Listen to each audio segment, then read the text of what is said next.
लक्ष्मी यात्रेनिमित्त शिंदेवाडीत विविध कार्यक्रमांचे आयोजन. शिंदेवाडी तालुका माळशिरस ग्रामदैवत श्री महालक्ष्मी माता यात्रेनिमित्त विविध कार्यक्रमांचे आयोजन करण्यात आले आहे. मंगळवार दिनांक 14 रोजी सालंकृत महापूजा सकाळी 8 वाजता, पुरणपोळी नैवेद्य, महिलांसाठी संगीत खुर्ची रात्री 8 वाजता, ऑर्केस्ट्रा धुमाकूळ.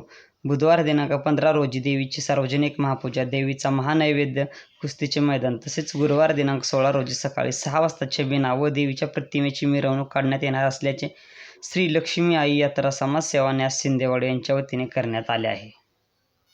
आपल्या परिसरातील नवनवीन घडामोडी तसेच बातम्या पाहण्यासाठी महादरबार न्यूज यूट्यूब चॅनलला लाईक, शेअर व सबस्क्राईब करा.